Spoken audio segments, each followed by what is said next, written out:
이 시간에 하나님의 말씀은 출애굽기 27장 20절부터 21절까지 말씀을 두 절 말씀만 같이 보시겠습니다. 출애굽기 27장 20절 21절 두 절 말씀만 우리 한 목소리로 같이 읽도록 하겠습니다.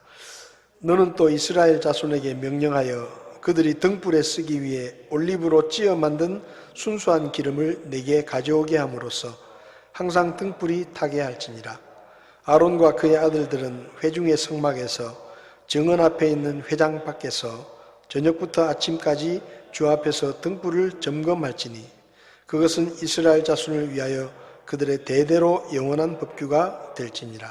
아멘. 자리에 앉으시겠습니다. 잠시 기도하겠습니다. 살아계신 하나님, 이 시대를 살아가는 저희들에게 하나님의 지혜와 또 하나님의 말씀이 필요합니다. 저희가 늘 하나님의 말씀을 더 가까이 하게 하시고 세상에 되어져가는 일들을 보며 주님이 다시 오실 때가 정말로 가까워졌음을 느끼게 되는데, 이럴 때 우리가 게을러서 잠들지 않게 하시고 늘 깨어있도록 저희들을 도와주시옵소서. 교회 안에 여러 가지 기도 제목들, 또 기도하는 성도들의 기도를 하나님이 들으시고 선하게 응답하시며 몸이 약한 자들, 병든 자를 낫게 하시고 또 우리의 필요들을 채워주셔서 우리가 주님을 섬기는 일에 부족함이 없게 도와주시기를 원합니다. 이 시간 하나님의 말씀을 함께 나눕니다. 저희들의 마음을 겸손하게 하시고 주의 성령께서 친히 말씀하셔서 말씀을 전하는 자나 듣는 자나 하나님의 뜻을 밝히 깨닫게 하시며 주의 말씀에 순종하는 삶으로 하나님께 영광을 돌릴 수 있도록 저희들을 도와주시옵소서. 부족한 종을 주님께 맡기며 예수님의 이름으로 기도했습니다. 아멘. 수요일 저녁에 저희가 출애굽기 말씀을 나누고 있습니다. 출애굽기 25장부터 31장까지는 하나님께서 모세에게 성막을 만들라고 하시면서 성막에 여러 가지 기구들과 또 성막을 만드는 그런 설계도를 말씀해 주신 것이 바로 이 출애굽기 27장에 나오는 말씀들도 포함이 됩니다. 그래서 지난 시간에는 성막들의 교훈을 살펴보면서 성막들이 사방으로 직사각형 모양으로 되어 있는데 그 성막들에 들어가는 출입구는 동쪽에 하나밖에 없다. 많은 사람들이 오고 가기 때문에 문이 여러 개 있으면 좋을 것 같은데 하나님은 문을 하나만 만들라고 하셨습니다. 그것은 우리를 하나님께로 나아가게 할 수 있는 문은 그걸 문이라면 문이고 길이라면 길인데 하나님의 아들이신 예수 그리스도 그분 한 분밖에 없다라는 것을 우리에게 보여주신 것입니다. 그래서 성막을 만들 때 문을 여러 개 만들려고 하지 않으시고 들어가는 문 나가는 문도 구별하지 않고 단 하나의 문만 만들어 놓으셨는데 그 문으로 이스라엘 백성들이 하나님께로 나아가서 하나님을 뵙는 그런 제사를 드리는 일들을 했는데 저와 여러분들이 유일한 구원의 문이신 예수님을 믿고 구원받아서 하나님의 자녀가 되고 또 하나님을 섬기며 살 수 있는 이런 하나님의 백성이 되었다는 것을 늘 생각하면서 감사하는 마음으로 그렇게 우리가 살아갈 수 있었으면 좋겠습니다. 세상에 얼마나 이단이 많고 거짓말하는 종교들이 얼마나 많습니까? 그런데 그 많은 잘못된 교회들을 다 제쳐놓고 우리가 진리를 전하는 교회에 왔고 또 거기서 참된 복음을 듣고 참 구원자이신 예수님을 만나서 하나님의 나라에 들어갈 수 있는 특권을 얻었다는 것은 이것은 정말로 하나님의 은혜이고 하나님의 큰 축복입니다. 한번 생각해 보십시오. 여러분들이 거짓 종교에 이렇게 들어가 가지고 지금까지 수십 년 동안 그런 거짓 종교를 믿든지 아니면은 이단과 사이비에 들어가 가지고 지금까지도 진리를 알지 못하고 구원받지 못하고 그냥 그 이단의 교주를 믿으면 구원받는다라는 믿음을 가지고 속아서 살고 있다고 하면 얼마나 불행한 일입니까? 근데 저와 여러분들이 정말 하나님의 말씀을 올바로 전하는 교회에 와서 올바른 예수님의 복음을 듣고 구원자이신 예수님을 믿고 구원받았다는 것은 이건 정말로 기적 같은 일이고 하나님의 은혜라고 생각이 됩니다. 그래서 우리가 늘 그런 마음을 가지고 주님을 섬겼으면 좋겠습니다. 오늘은 이제 20절과 21절의 말씀은 이 성막에 있는 등잔대의 등불을 이렇게 늘 밝혀 놓는데 그 등불을 밝힐 때 쓰는 기름에 대해서 지금 말씀을 하고 계십니다. 여기 이 말씀을 통해서 우리는 몇 가지 영적인 교훈을 배울 수 있는데요. 첫 번째는 성막의 등잔대에는 아무 기름을 쓰면 안 되고 하나님께서 말씀하신 기름을 써야 한다는 것입니다. 여기 하나님께서 성막의 등불에 쓰는 기름을 이렇게 어떻게 만들라고 말씀하시는데 여기 보면 그들이 등불에 쓰기 위해 올리브로 찌어 만든 순수한 기름을 내게 가져오게 하라.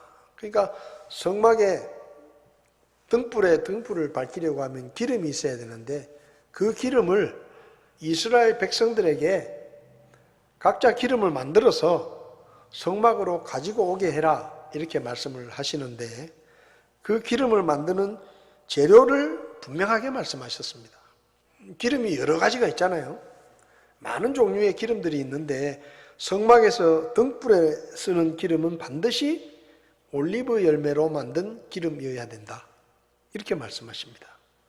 그리고 올리브로 찌어 만든 순수한 기름이라 그랬는데 여기 순수하다는 말은 불순물이 섞이지 않은 오로지 올리브 열매만 가지고 짜서 만든 기름을 써야 된다. 이게 그냥 쉬운 일이 아닙니다. 올리브 열매로 기름을 만들다 보면 올리브 잎이 들어갈 수도 있고 가지가 같이 들어갈 수도 있고 그런데 그런 거 다 걸러내고 다 이렇게 떼내고 오로지 올리브 열매만을 가지고 만든 기름을 써야 된다. 그렇게 하나님께서 말씀하십니다. 올리브가 아닌 다른 열매에서 난 기름은 안 된다 이 말이죠. 그리고 올리브 기름이라도 다른 불순물이 섞여 있거나 다른 것들이 섞여 있으면 안 된다. 철저하게 올리브만을 가지고 만든 순수한 올리브 기름을 등불에 써야 된다. 그렇게 말씀하십니다. 그 다음에 두 번째는 올리브 열매로 기름을 만드는데 올리브로 찌어 만든 기름을 써야 된다. 이렇게 말씀하십니다. 올리브 열매를 가지고 기름을 만드는 방법이 여러 가지가 있습니다. 특별히 그 중에 예를 들어 보면 올리브 열매를 이제 모아가지고 그것을 깨끗하게 씻어서 이거를 예를 들면 연자맷돌 같은데 이 올리브 열매를 넣고 이걸 깹니다. 으깨가지고 이제 이 열매들이 깨지고 나면 그 깨진 올리브를 기름 틀 위에 설치된 망 위에 올려놓고 그걸 눌러가지고 압착을 해가지고 기름을 짜는 방법이 있습니다. 그러니까 이거는 생 올리브 열매를 다 부수어가지고 그 부순 것들을 한데 모아서 망에 걸쳐놓고 그걸 눌러가지고 짜서 기름을 만드는 방법인데 이렇게 만든 올리브 기름은 아주 품질이 좋습니다. 그리고 최상급입니다. 그래서 이렇게 만든 기름도 두 종류가 있는데 엑스트라 버진 올리브유라는 기름은 이렇게 짠 기름 중에 1등급 기름입니다. 1등급 기름. 이 기름은 어떻게 만드는가 하면 반드시 나무에 달려있는 품질 좋은 올리브 열매를 따서 그 열매만 가지고 만드는 거예요. 그러니까 떨어진 건 안 되고 올리브 나무에 달려있는 열매 중에 가장 잘 익고 그리고 흠이 없고 제일 좋은 열매들만 따가지고 그 열매를 가지고 만든 올리브 기름이 엑스트라 버진 올리브유라 그래요. 이게 최상급의 기름입니다. 그 다음에 두 번째, 이 압착식으로 짜는 올리브 기름 중에 두 번째 2등품 정도 되는 건 뭔가 하면 나무에 붙어 있는 열매뿐만 아니라 떨어진 열매들도 같이 쓰는데 떨어진 열매도 아무거나 쓰는 게 아니고 떨어진 열매들 중에서도 제일 좋은 거, 뭐가 썩었다거나 벌레가 먹었다거나 아니면 한쪽이 이렇게 찧었다거나 이런 거 빼고, 그러니까 나무에 달려있는 것 중에도 제일 좋은 거, 그 다음에 땅에 떨어진 것 중에도 제일 좋은 열매들만 골라가지고 그 열매들을 씻고 빻아가지고 압착을 해서 짜낸 기름이 바로 버진 올리브유다 이렇게 부릅니다. 그러니까 엑스트라가 붙으면 특급이고 특등이고 제일 좋은 거고, 그 다음에 그냥 버진 올리브유는 압착을 해서 기름을 짜낸, 이것도 아주 품질이 좋은 기름입니다. 근데 이렇게 열매를 찧어가지고 빠스러뜨린 다음에 그걸 따로 모아서 또 망에 걸쳐놓고 눌러서 기름을 짜는 방법은 시간이 많이 걸립니다. 그리고 공정도 복잡해요. 그래서 정성이 많이 들어가는 그런 방법입니다. 근데 중요한 것은 이런 방법으로 기름을 짜면 좋은 기름이 나오는 거예요. 좋은 기름. 근데 하나님께서 이런 방법으로 기름을 만들어서 그 기름을 성막의 등불에 쓰라 이렇게 말씀하셨습니다. 근데 이렇게 안 만들고 다른 방법도 있어요. 통상적으로 우리가 쓰는 올리브유라고 부르는 기름을 만드는 방법인데, 이 방법은 열매를 이제 엑스트라 버진 올리브유나 버진 올리브유를 짜고 나면 그 찌꺼기가 나옵니다. 찌꺼기가.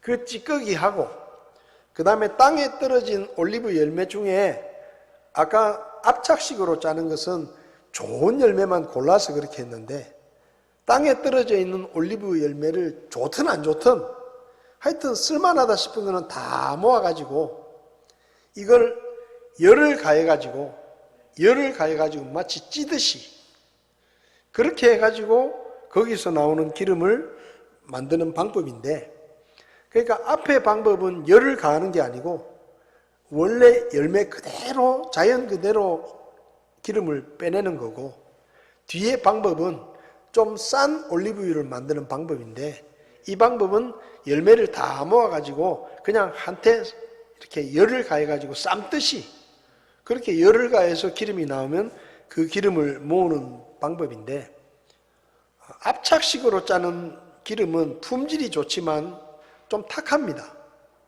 근데 이렇게 열을 가해가지고 올리브를 쪄서 만드는 기름은 우리가 보통 집에서 쓰는 식용유 같은 거 있잖아요. 이런 것들처럼 아주 맑고 깨끗합니다. 그러니까 사람들이 생각할 때 맑고 깨끗하니까 그게 더 좋은 거라고 생각하는데, 그거는 그냥 열매를 아무거나 다 섞어가지고 쪄가지고 만드는 기름이에요. 근데 하나님께서 성막에 쓰는 올리브 기름은 그렇게 아무 열매나 넣어가지고 쪄가지고, 이건 굉장히 쉬워요. 공정도 간단하고 쉽고 빨리 기름을 얻을 수 있습니다. 근데 기름 품질이 안 좋아요. 그러니까 하나님께서 말씀하시기를 반드시 올리브 열매를 찧어가지고 그걸 압착식으로 해서 기름을 만들어야 된다라고 말씀하십니다. 그렇게 기름을 만들어야, 그게 특별히 성막은 천막 안에서 불을 켜놓는 거 아닙니까? 그죠? 등불이라는 게 등잔대가 성소에 있잖아요. 근데 만약에 안 좋은 기름을 쓰면 거기서 연기가 나거나 끓음이 나와가지고 이 성막 안에 하나님이 계시는 이 성소가 더러워지는 거예요. 그래서 최상급 기름을 이스라엘 백성들에게 가지고 오라고 해가지고 그 기름으로 성소에 있는 등잔대에 등불을 밝혀라. 그러면 연기도 안 나고 끓음도 안 나고 불도 아주 밝게 비추기 때문에 이 최상급 올리브 기름을 쓰라고 말씀하십니다. 근데 좀 그렇지 않습니까? 그냥 성소에 등잔을 만들고 등불을 밝혀 놓으라고 이렇게 말씀하시면 이스라엘 백성들이 알아서 좋은 기름을 갖다가 불을 밝힐 텐데, 뭐 하나님께서 이렇게 시시콜콜하게 기름은 올리브로 만들어라, 또 기름 만드는 방법까지 절대로 열을 가하지 말고 그냥 자연 그대로 열매를 빻아가지고 그걸 압력을 가해서 기름을 짜낸 그런 기름을 성막의 등잔에 쏘라, 이렇게 말씀하신다 이 말이죠. 너무 사소한 것까지 이 성막에 관한 말씀을 보면 진짜 어떻게 보면 하나님이 좀 째째한 하나님처럼 보여요. 뭐 고리를 만드는데 그 고리를 뭘로 만들고, 또 뭐 무슨 전을 만들 때도 무슨 색 실을 넣어야 되고, 또 기름을 만들 때도 성막에서 쓰는 기름이 이 등불을 밝히는 기름만 있는 게 아닙니다. 성막에 있는 기구들을 또 닦는 기름도 있어요. 닦는 기름. 기구들을 이렇게 닦아 놓는 기름도 있는데, 그 닦아 놓는 기름도 하나님이 특별 제조법을 말씀하셔요.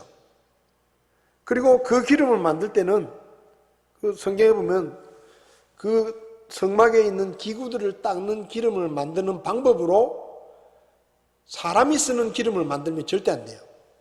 이건 하나님만을 위해서 만들어진 제조법이기 때문에 그렇게 만드는 기름은 하나님을 위해서만 쓸 수 있지, 그걸 집에서 자기 맘대로 하나님의 성막에서 쓰는 기름을 만들어 가지고 집에서 개인적으로 쓰면 그건 하나님의 벌을 받아요.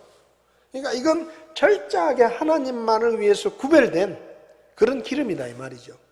그러니까 하나님께서 성막에 있는 그 등잔대 등불을 밝힐 때 그냥 등불만 밝히면 된다 그러면 아무 기름이나 갖다가 쓰면 되는데, 하나님이 시시콜콜하게 올리브로 만들어라, 그것도 올리브를 열을 가하면 안 된다, 찧어서 만들어라, 그리고 그 기름을 백성들이 만들어서 백성들에게 가지고 오게 해라, 이렇게 번거롭게 너무 자세하게 말씀하시는 거죠.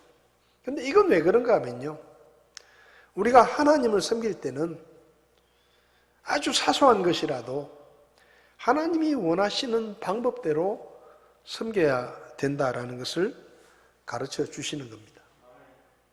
뭐 큰 거는 우리가 하나님이 원하시는 대로 하고 나머지 사소한 것은 그냥 우리가 알아서 하면 되지, 우리 마음대로 하면 되지, 이게 아니라 적어도 하나님을 섬기는 일에는 누가 제일 중요하냐? 하나님이 제일 중요하다는 거예요.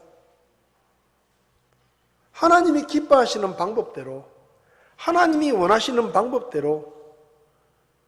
우리가 예배 드리는 것도 마찬가지잖아요. 예배 드리는 게 왜 중요합니까? 하나님께서 원하시는 방법대로 예배를 드리는 게 중요한 거예요. 우리가 침례를 줍니다. 왜 침례를 주죠? 예수님께서 말씀하신 방법대로 침례를 주는 것이 중요하다 이 말이에요. 아예 불편하니까, 침례하려면 번거로우니까 그냥 뭐 세례만 하자, 그렇게 하는 교회들이 많아요. 근데 그건 뭐와 같으냐? 등잔대는 잘 만들어 놓고 기름은 아무거나 쓰는 것이나 마찬가지예요. 아무리 작은 것이라도 하나님을 섬기는 일은 그것이 비록 번거롭고 불편하고 힘들더라도 하나님이 하라고 하신 방법대로, 하나님이 원하시는 대로 해드리는 것이, 그것이 하나님을 섬기는 것입니다. 예를 들면 자녀들이 부모님 생신이 돼가지고 외식을 하러 나갑니다. 그러면 반드시 그 부모님에게 여쭤봐야 돼요. 어머니, 오늘 생신이신데 무슨 음식을 잡수고 싶으세요? 반드시 여쭤봐야 됩니다. 왜냐하면 그 부모님이 원하시는 음식을 대접해 드리는 게 제일 큰 효도예요. 그게 효도입니다. 근데 묻지도 않고 따지지도 않고 그냥 제가 식당 예약해 놨습니다. 그래 갔어. 그 요즘 그 어머님이 이빨이 안 좋아가지고 아파 죽겠는데 가보니까 갈비집이야. 지들은 잘 먹어요. 맛있다고. 손자들 잘 먹어. 근데 정작 당신은 이빨이 아파가지고 치과 치료를 하고 있어가지고 한 점도 못 드시는 거예요. 그럼 그게 뭐예요, 그게? 그러니까 그러면 안 되는 거예요. 우리가 하나님을 섬길 때는 하나님이 모든 것의 기준이십니다. 그분이 원하시는 것으로, 그분이 하라고 하신 대로, 그분이 원하시는 기름으로 그분의 성막의 등잔에 불을 밝혀야지, 그냥 우리 편한 대로, 우리 하고 싶은 대로, 그게 아니라는 거죠.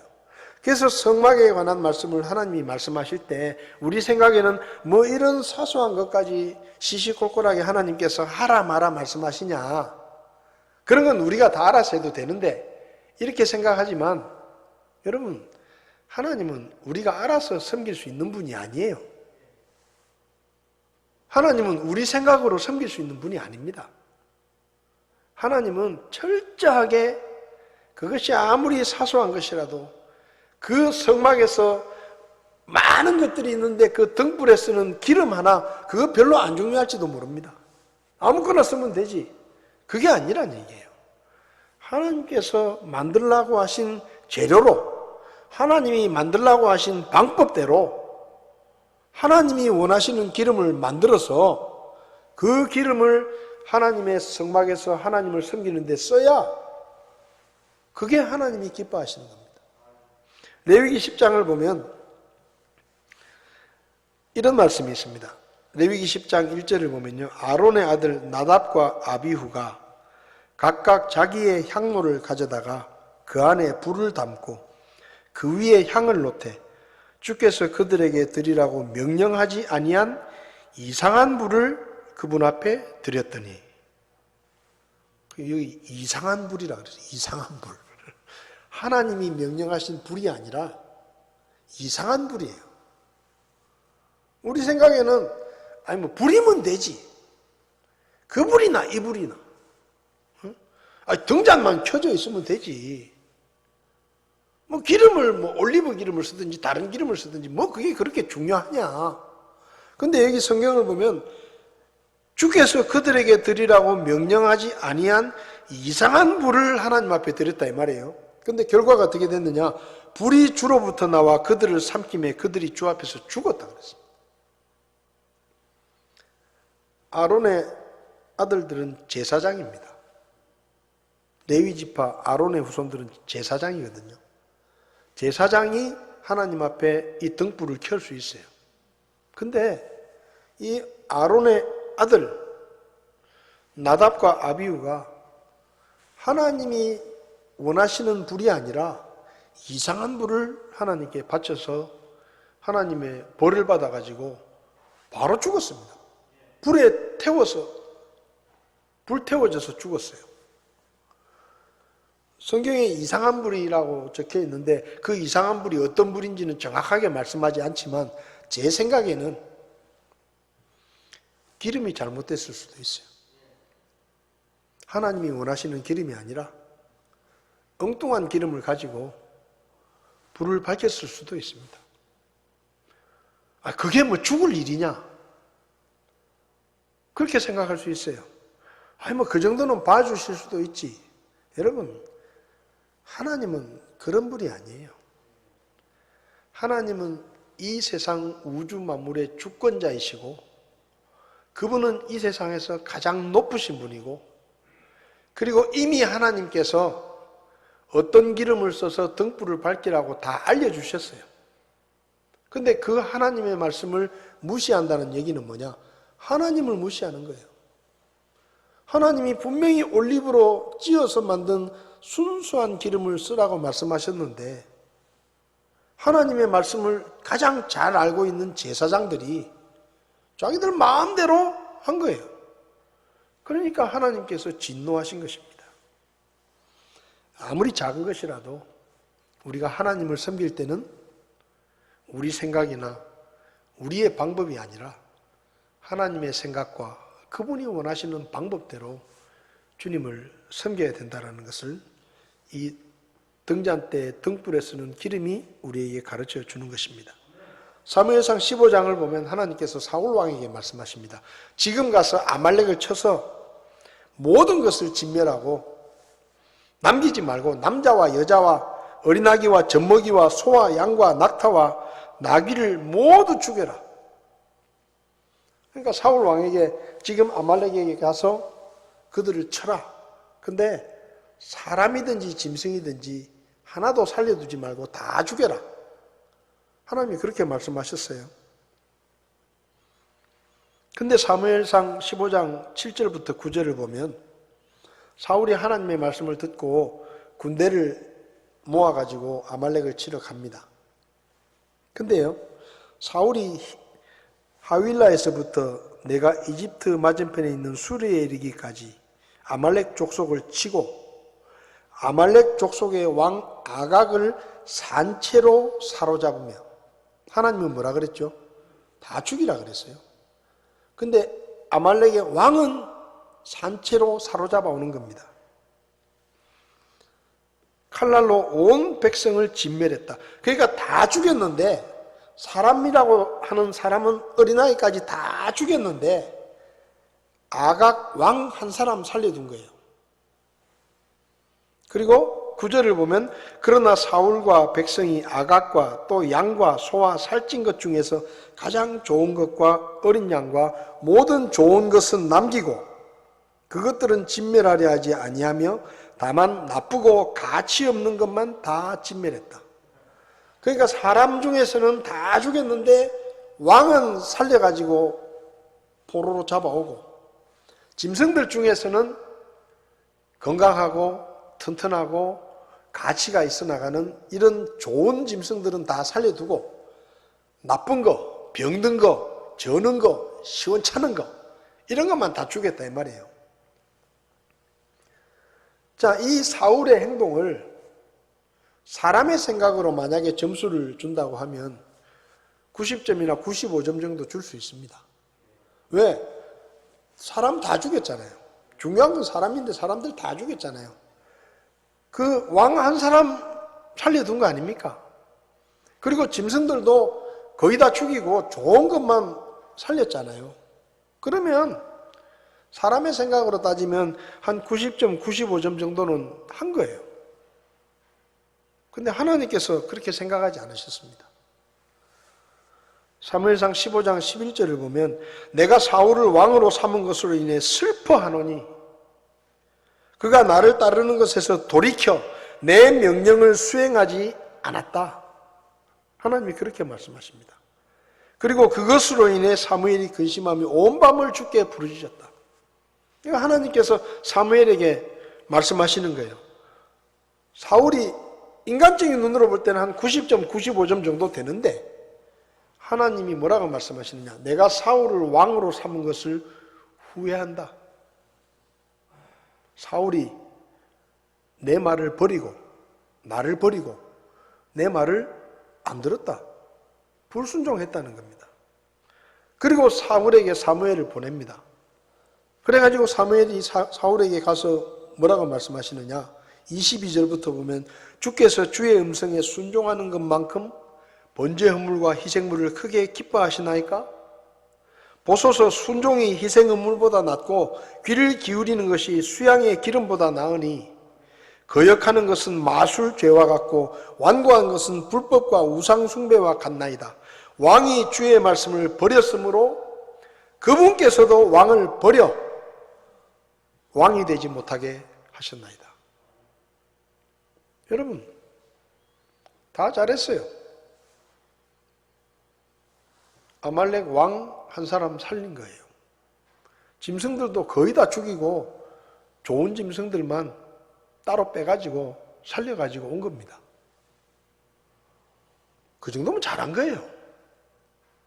그렇잖아요. 근데 하나님은 그렇게 말씀하지 않으십니다. 등잔불에 쓰는 기름이 뭐가 그리 중요하냐? 중요합니다. 왜요? 하나님 앞에 드리는 등불이잖아요. 우리 집에서 쓰는 등불 같으면 뭐 아무 기름이나 써도 돼요. 이 기름 없으면 저 기름 넣고 섞어서 써도 되고 뭐 좀 등급이 떨어져 가지고 그냥 저 시장에서 그냥 아무렇게나 살 수 있는 그런 기름을 써도 됩니다. 근데 하나님 앞에 드리는 등불에 쓰는 기름은 우리 마음대로 바꾸면 안 돼요. 하나님이 원하시는 기름, 하나님이 원하시는 재료, 하나님이 원하시는 방법, 그렇게 하나님이 말씀하신 대로 만든 기름만 하나님의 등불에 써야 되는 겁니다. 여러분, 우리가 그냥 우리의 일상생활을 할 때는 그냥 우리 하고 싶은 대로 하면 됩니다.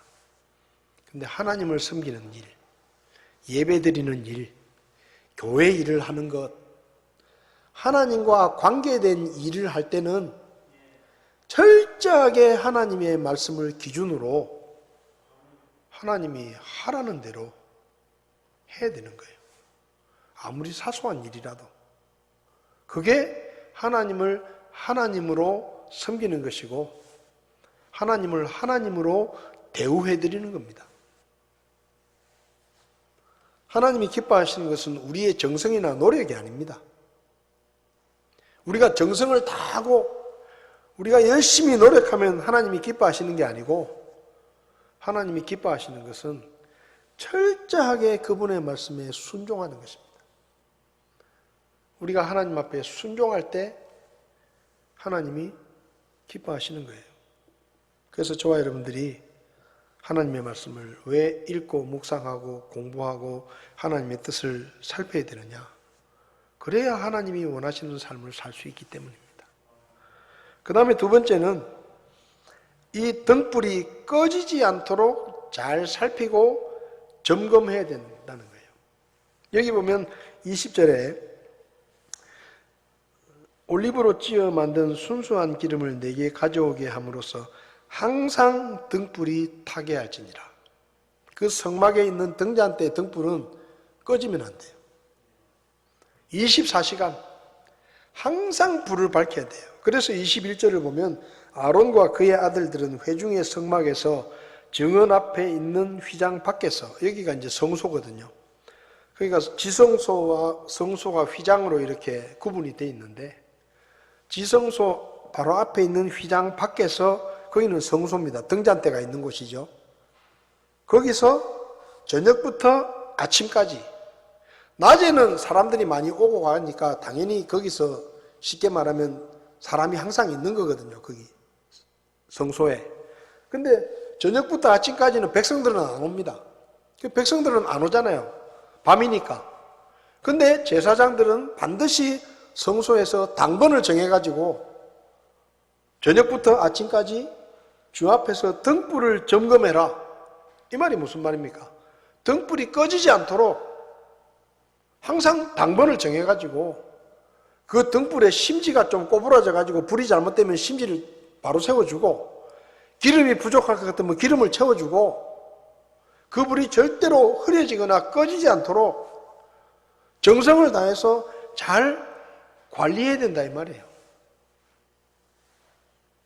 항상 그 등잔대의 등불이 꺼지지 않도록 살피고 제사장들은 밤새도록 성소에서 그 등잔불이 꺼지지 않도록 지켜보고 점검하고 당번을 써야 되는 겁니다. 여러분, 하나님께서 아론과 그의 후손들에게 성막 안의 등잔대의 등불이 꺼지지 않도록 관리하는 책임을 맡기셨습니다. 절대로 그 등불이 꺼지면 안 된다. 그래서 그들은 돌아가면서 항상 성소에 사람이 있어요. 비우면 안 돼요. 왜? 비운 사이에 꺼질 수도 있잖아요. 그러니까 항상 성소에는 제사장들이 머물러서 그 등잔대에 불이 꺼지지 않도록 심지가 타지 않도록 심지를 잘 세워두고 그리고 기름이 떨어질 것 같으면 기름을 또 채워넣고 불이 밝게 탈 수 있도록 심지의 모양도 바로 잡아주고 또 심지가 타가지고 끓음 같은 게 생기면 심지를 잘라주고 그리고 불똥 같은 게 있으면 잘 챙겨가지고 모아서 버리고 이런 일들을 제사장들이 성소에 머물면서 해야 되는 거예요. 그래야 그 등불이 제대로 켜져 있는 거예요. 여러분, 물론 하나님은 그 성소에 제사장들이 없어도 하나님은 얼마든지 그 등불이 꺼지지 않도록 하나님이 알아서 지키실 수 있습니다. 그렇잖아요. 하나님은 전능하신 분이잖아요. 기름이 떨어지더라도 그냥 하나님의 능력으로 기름을 채우실 수 있어요. 근데 하나님이 그렇게 하지 않으시고 아론의 자손들에게, 제사장들에게 반드시 성소에 머물면서 저녁부터 아침까지 사람이 안 오는 그 밤에도 당번을 써가지고 그 등잔 불이 꺼지지 않도록 관리해라. 그렇게 말씀하십니다. 여러분 고린도전서 3장 16절과 17절을 보면 이런 말씀이 있습니다. 너희가 하나님의 성전인 것과 하나님의 영께서 너희 안에 거하시는 것을 너희가 알지 못하느냐? 우리를 뭐라 그랬어요? 하나님의 성전이다. 구원받은 성도들은 하나님의 성전이다. 이렇게 말씀하셨습니다. 자, 하나님의 성막에 뭐가 있다고요? 등잔대가 있어요. 그 등잔불이 꺼지면 안 돼요. 그래서 제사장들이 밤에는 당번을 쓰면서 그 등잔이 꺼지지 않도록 관리를 하는 겁니다. 자, 그럼 우리가 성전이라 그랬잖아요. 그 말은 뭡니까? 우리 안에도 등불이 있다는 거예요. 우리 안에도. 하나님의 성막에 등불이 있는 것처럼 구원받은 성도들이 성전이니까 그 성전인 우리 안에도 등불이 있다는 거예요. 그럼 그 등불이 뭐냐? 요한복음 1장 4절을 보면 그분 안에 생명이 있었으며 그 생명은 사람들의 빛이더라. 그 빛이 어둠 속에 비치되 어둠이 그것을 깨닫지 못하더라. 예수님께서 이 땅에 오실 때 생명의 빛으로 오셨다라고 말씀합니다. 그리고 요한복음 8장 12절을 보면 그때 예수님께서 다시 그들에게 말씀하여 이르시되 나는 세상의 빛이다. 나를 따르는 자는 어둠 속에 다니지 아니하고 생명의 빛을 얻으리라. 무슨 말이죠? 예수님이 생명의 등불이신데 그 예수님을 믿고 따르는 사람들에게 예수님이 가지고 계시던 생명의 등불을 나눠주신다는 얘기예요. 생명의 빛을 얻을 것이다. 그래서 마태복음 5장을 보면 너희는 세상의 빛이니 산 위에 세운 도시가 숨기지 못하리라. 또 사람들이 등잔불을 켜서 통 밑에 두지 아니하고 등잔대 위에 두나니 그리하여야 그것이 집안의 모든 사람에게 빛을 주느니라. 이와 같이 너희 빛을 사람들 앞에 비추라. 우리에게 뭐라고요? 너희 빛을 사람들 앞에 비추라. 그럼 그 빛이 뭡니까? 생명의 빛이신 예수님을 믿고 그분이 주시는 생명의 등불이 우리 속에 있는 거예요. 우리 안에 있는 겁니다. 그런데 그 등불을 어떻게 하라고요? 비추라는 거예요. 사람들 앞에서 그 등불을 비춰야 된다는 거예요. 우리가 예수님을 믿을 때 우리 안에 성령님께서 들어오십니다. 그리고 우리가 예수님을 우리의 구원자로 받아들일 때 예수님께서 우리 속에 들어오시죠. 그 빛이 같이 들어오시는 거예요. 그래서 우리 안에 생명의 등불이 생기게 된 겁니다. 그런데 중요한 것은 뭔가 하면 그 생명의 등불을 관리해야 되는 책임이 누구한테 있느냐? 우리한테 있다는 거예요. 물론 그 생명의 등불은 우리가 구원받은 징표이기 때문에 완전히 꺼지진 않아요. 생명의 등불이 꺼지진 않아요. 근데 생명의 등불이 어두워질 수는 있어요. 우리가 이 형광등을 켜놓으면 처음에는 굉장히 밝은데 시간이 지나면 빛이 어두워집니다. 그래서 그 형광등을 걸레로 싹 닦아보면요, 새카맣게 먼지가 끼어가지고 우리는 잘 모르지만 그 형광등을 걸레로 닦아보면 새카만 때가 많이 나옵니다. 그래서 빛이 좀 어두워요. 그래서 그 때를 깨끗하게 닦아내면 다시 빛이 밝아지는 겁니다. 여러분, 하나님께서 우리에게 생명의 등불을 주셨습니다. 근데 그 등불은 꺼지지는 않지만 그 등불은 어두워질 수가 있어요. 그래서 우리가 우리 안에 있는 등불이 어두워지지 않도록 잘 관리를 해야 되는데 누가복음 11장 35절을 보면 이렇게 말씀하십니다. 예수님께서 그런즉 내 안에 있는 빛이 어둡게 되지 않도록 주의해라. 너희 안에 있는 그 빛이 어두워질 수가 있는데 어두워지지 않도록 주의해라. 이게 무슨 말이죠? 아론과 그 아들 제사장들이 성막 안에 있는 등불이 꺼지거나 흐려지지 않도록 24시간 관리를 해야 되는 것처럼 우리 안에 있는 생명의 등불이 어두워지지 않도록 우리가 뭘 해야 된다고요? 살펴보고 관심을 가지고 점검하고 잘 돌봐야 된다는 거예요. 잘못하면 그 등불에 때가 끼어서 그 등불의 빛이 어두워질 수 있습니다. 빛을 어둡게 하는 것들을 우리는 조심해야 됩니다. 무엇이 그 빛을 흐리게 만듭니까? 여러 가지가 있는데 그 중에 대표적인 게 욕심과 거짓입니다. 여러분, 세상 사람들이 우리 안에 있는 생명의 빛을 보지 못하는 이유가 뭔지 아세요? 우리가 세상 사람들처럼 욕심을 부리니까 우리 안에서 그 빛이 보이지 않는 거예요. 우리가 진실하지 못하고 거짓된 삶을 사니까 우리 안에 있는 그 생명의 빛이 어두워져 가지고 잘 안 보이는 겁니다. 그래서 세상 사람들이 교회를 비판해요. 사회적으로 지탄받는 큰 사건이 터질 때마다 안타깝지만 거기 목사가 있고 집사가 있고 교회가 있고 성도가 있습니다. 세상 사람들이 그 정말 지탄을 받는 그런 아주 악한 일들이 벌어졌는데 그 한가운데 누가 있느냐? 목회자들이 있고요. 기독교인들이 있어요. 그래서 너무 부끄러워요. 와, 저렇게 잔인한 사람이 있나? 저런 나쁜 놈이 있나라고 처음에 뉴스 나올 때 욕했는데 나중에 알고 보니까 그 사람이 서울의 어느 교회 집사예요. 안 믿는 사람보다 더 악해. 정인이 사건이 터졌을 때 우리는 몰랐습니다, 처음에는. 근데 그 엄마, 아버지 둘 다 목사 집안의 자녀들이에요. 왜 이렇게 됐습니까? 빛을 잃은 거예요.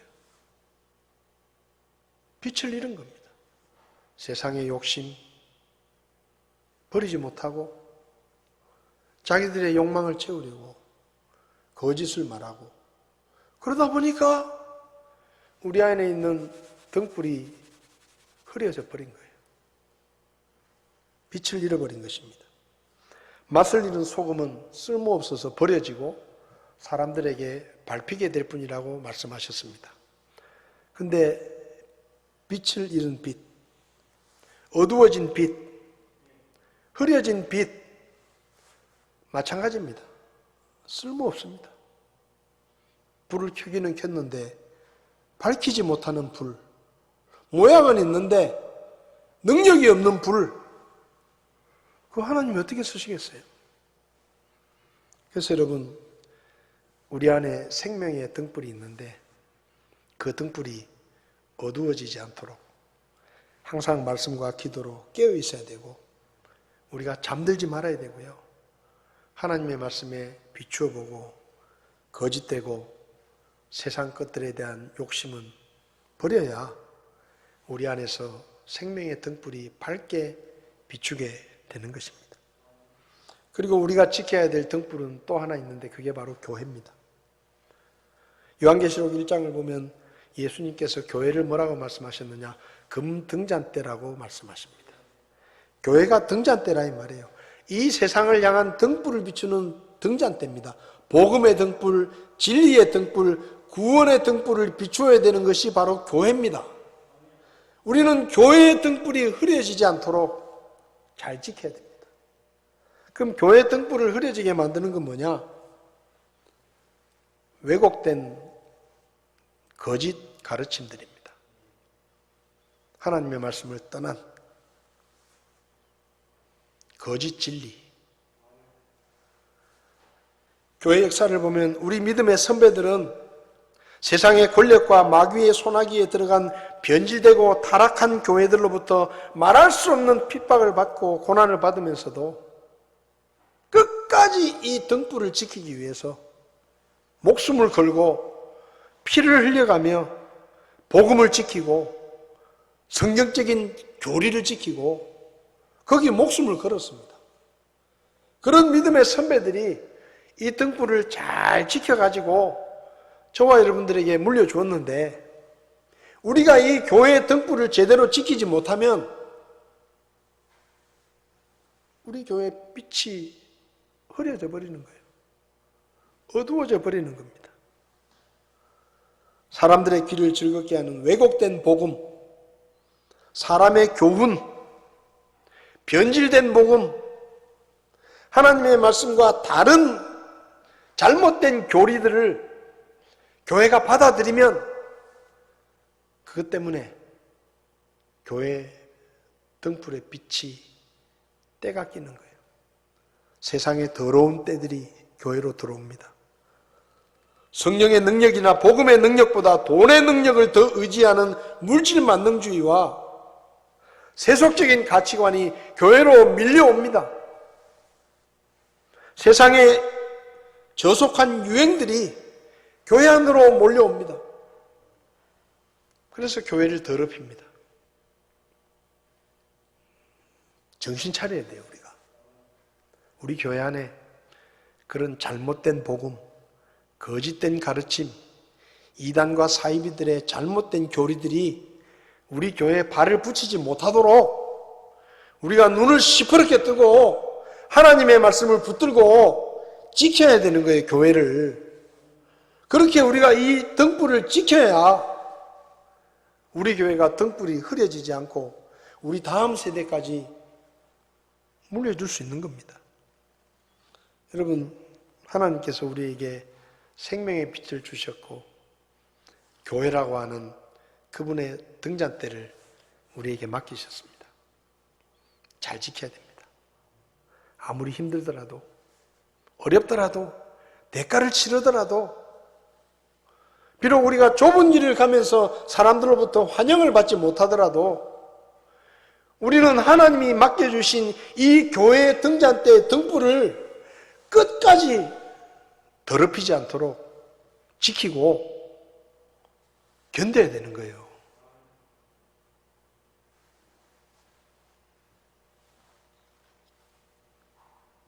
이사야 60장 말씀을 찾아서 이사야서 60장 1절에서 3절까지 말씀을 읽고 오늘 말씀을 마치겠습니다. 이사야 60장 1절에서 3절입니다. 다 찾으셔서 우리 같이 한번 읽겠습니다. 일어나라, 빛을 발하라. 내 빛이 이르렀고 주의 영광이 일어나 내 위에 임하였느니라. 보라, 어둠이 땅을 덮으며 짙은 어둠이 백성들을 덮으려니와 오직 주께서 일어나사 내 위에 임하시고 그분의 영광이 내 위에 나타나리니 이방인들이 내 빛으로 나오며 왕들이 내 솟아나는 광채로 나오리라. 아멘. 하나님께서 우리에게 등불을 맡기셨습니다. 잘 관리하고 우리가 믿음 안에서 잘 지켜서 우리 안에 있는 생명의 등불, 우리 교회 안에 있는 복음의 등불, 진리의 등불이 흐려지지 않도록 깨어 기도하며 믿음의 선한 싸움을 싸우고 마귀의 세력들로부터 우리 교회를 하나님의 도우심으로 잘 지켜서 우리 다음 세대 주님이 더디 오시면 물려줄 수 있는 그런 저와 여러분들이 될 수 있기를 바랍니다. 기도하시겠습니다. 살아계신 아버지 하나님, 성막의 등불이 꺼지지 않도록 하라고 우리에게 말씀하셨습니다. 하나님을 섬길 때는 하나님이 원하시는 것들로 섬겨야 된다고 가르쳐 주셨습니다. 하나님이 우리에게 맡기신 생명의 등불, 우리 교회에 주신 이 교회의 등잔대로서의 이 등불을 우리가 게으르고 우리가 부족해서 이 빛이 흐려지지 않도록 저희들을 도와주시기를 원합니다. 세상은 점점점 더 어두워져 가고 진리는 점점점 더 흐려져 가고 변질된 말씀과 교리를 가르치는 교회들이 점점 늘어나고 있는 이때 오 하나님, 우리를 도와주셔서 우리 안에 있는 생명의 등불을 밝힐 수 있도록 도와주시고 우리 교회가 하나님의 등잔대가 되어서 이 어두운 세상을 향해 복음의 등불을 찬란하게 비추는 하나님의 교회로 계속해서 쓰임받을 수 있도록 저희를 도와주시옵소서. 예수님의 이름으로 기도했습니다. 아멘. 예배를 마치겠습니다.